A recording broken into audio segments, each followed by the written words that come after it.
Come with me this morning and we've got an absolutely stunning BMW F21 in for a brake fluid change. Look how clean this car is. The customer really takes care of it. Anyway, first thing we need to do is remove this plastic cover to gain access to the brake reservoir. Now we've got the cover off, we have got full access to the brake fluid reservoir. Before we get involved, we're going to take the vehicle up and make sure all the bleed nipples are free. Now we're under the vehicle, what we need to do is just pull the dust caps back off the bleed nipples and get the suited, I like to use a little socket and a ratchet just to crack them off.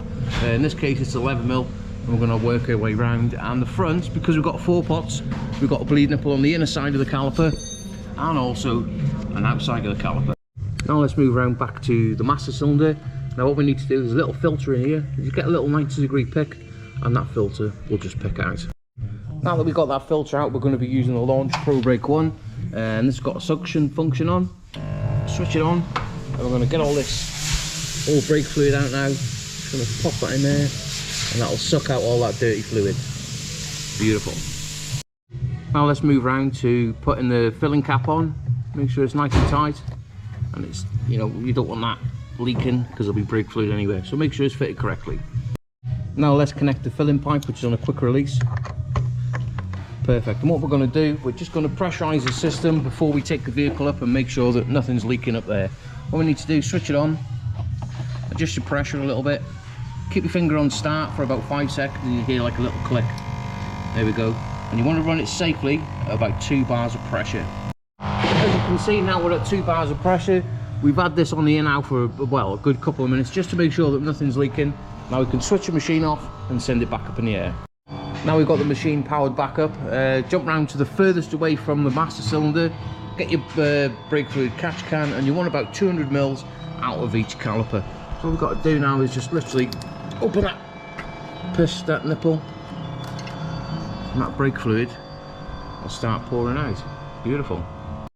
Once you're finished, lock your nipple off and then swap it round to the driver's side. And while we're bleeding that side through, we're going to just give this passenger side now a little cleaner-rooney with a bit of brake and clutch.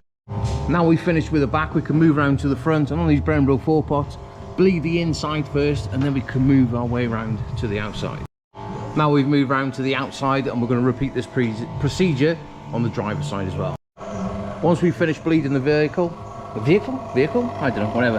Anyway, we're going to switch it off, and we're going to release the pressure out of the system, and that needle will just fall straight back down. Beautiful. And there we go, that is all the brake fluid now out of the system and it's been changed. Now we've got the vehicle back on the floor, we can just remove this filling pipe. Make sure that you're not spilling anywhere. Make sure that when you're doing brake fluid, make sure that you wrap the vehicle up very well because you don't want it dripping on the paintwork. Now we've put the filter back in and we put the cap on. Make sure that there's no brake fluid on the top. Give it a clean down with some brake and clutch cleaner, and also make sure that the brake fluid is at its maximum level. No higher or no lower, maximum level. Now jump into the vehicle, make sure that you've got a nice rock hard brake pedal, and also we need to reset the service history and update the iDrive using the Launch Eurotab 3. Now if you're using a Launch to update the iDrive on a BMW, when you're inputting the distance, you need to put it into kilometers. So you need to convert the mileage into kilometers and then it'll convert it back to, I don't know why, but it does. Now we've updated the service history. If we go there, click on the top one, and then we go brake fluid service carried out. Now we need to reset the service light itself. So if we jump back onto the Launch, and if we press F4, that will reset the brake fluid. And there we have it, a full clean bit of health on this vehicle. And there you go, that is a full brake fluid service on a BMW F21. Now in my opinion, I think that a brake fluid service is the most underrated or under-serviced item on any vehicle on the road. Anyway, I'm going to take us down the road for a little bit of a test drive and we'll get it set.